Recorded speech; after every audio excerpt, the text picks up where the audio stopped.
When we say the name Northrop, it generally sparks to the mind a company that has shown great innovation in its designs.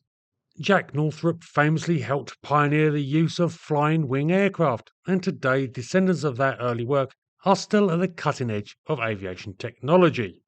Northrop also managed to get the right balance in performance, cost, and capability in one of their most famous products, the F-5 series, which put the light fighter very much back in contention and was a huge sales success for the company. But Northrop didn't always pull it off. And today's aircraft, the Northrop YC-125, also known by the rather cool name of the Raider, was an example of when the company made one of their rare potatoes.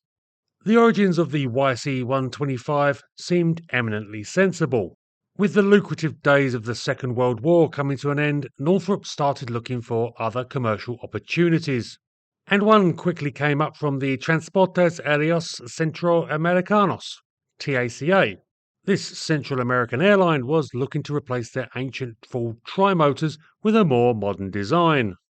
Though for their more mainstream operations they were able to buy Douglas DC-3s and 4s, they still needed an aircraft capable of running freight and passenger services into local airstrips in the rural hinterland, something tough and with slow takeoff and landing capabilities. In a lot of ways, Northrop's solution, the N-23 Pioneer, was like a mega trimotor. The Pioneer's design really did take into account some of the issues that an aircraft would face operating in primitive conditions. The three Wright R1300 radial engines that produced 800 horsepower each were a comparatively simple 7-cylinder single-row design, and each engine mounting was identical. On top of this, the aircraft was of all-metal construction for greater resistance to corrosion, and the wings featured huge flaps to enhance lift for short-field takeoff and landing. Additionally, the leading edge of the aircraft's wings were hinged so that the electric, fuel lines and control cables were all easily accessible, and there were many large panels to make servicing simpler around the aircraft. Off-the-shelf parts were used wherever possible, and to simplify flight operations, the aircrafts refueled through the right-hand landing strut. In addition, the Pioneer's fixed undercarriage could have a second wheel fitted to each landing strut if required, further reducing the aircraft's ground pressure on poor quality surfaces. The fuselage gave it a bit of a bulbous appearance, but was designed to carry just over 4.5 tons of cargo, or else 36 passengers. I mean, on the face of it, the N-23 seemed like a well thought out design, and when the Pioneer first flew in December 1946, it was reported to be pretty solid. Sure, it wasn't quick with a cruising speed of 150 miles per hour, but that wasn't its focus, and it seemed a pretty good STOL transport aircraft that could take off in 700 feet and land in 600. Unfortunately for Northrop, that wasn't going to be a lot of help. According to aviation writer Dave Stern, the proposed sale of 40 Pioneers to TACA was cancelled when political machinations by Pan Am saw the Central Americans lose their rights to fly into the United States. Other sources state that the Pioneer was thwarted by the massive influx of cheap surplus military transports that flooded the market in the post-war era.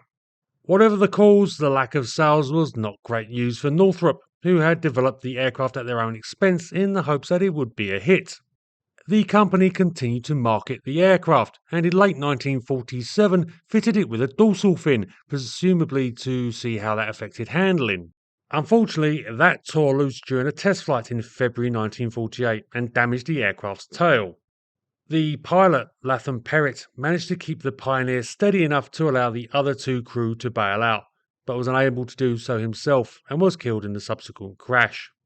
Despite this tragedy, there did suddenly appear a ray of sunshine because a few weeks later the US Air Force decided to make a small purchase of an upgraded N-23 variant for squadron testing prior to a possible larger purchase. This was the YC-125 Raider. This was very similar to the Pioneer, but with some interesting changes.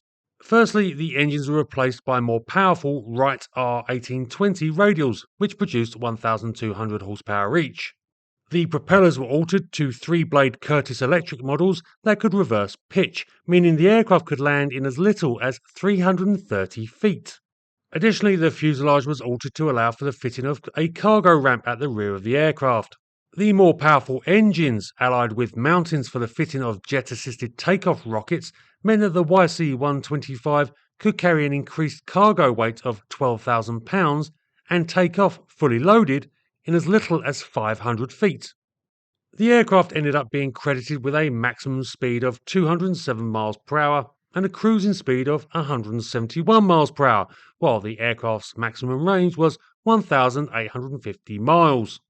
Because of its similarities to the preceding N-23, development was pretty quick, and the first Raider flew in August 1949, with the full order for 23 aircraft completed by late 1950.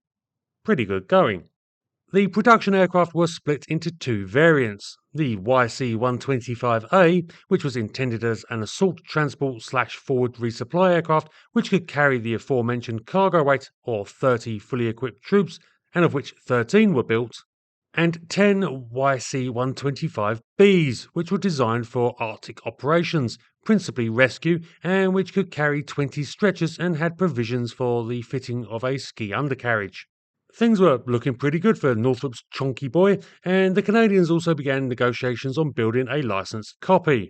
But as you can probably guess, things started to go wrong for the Raider. Once it entered into service, the reports were that it was underpowered. Additionally, there were new aircraft in development and on the cusp of entering service that kind of made the whole concept that the YC-125 had been developed around obsolete, or at least that was the thinking. The problem with the Raider seems to have been that it was kind of underwhelming as a transport aircraft, easily eclipsed by aircraft like the Fairchild C-123, which was in development at the time, while in the assault role it was a bit too much, with new helicopters coming into service like the Piasecki H-21 being better suited for the role. The same thought appears to have occurred to the Canadians, and they dropped their plans to produce the Raider. Again, likely reasons were that the Canadians had their own designs in production or in advanced development, with the admittedly smaller Beaver and Otter providing light stole transport capability already, while for the sort of capacity that the Raider was supposed to deliver, they would develop the excellent DHC-4 Caribou in the late 1950s. Interestingly, the Caribou and the Raider have similar looking specifications, and the US military would become a major user of the type, indicating that perhaps with some tweaks to deal with the power issue, the C-125 might have had a place in US inventory.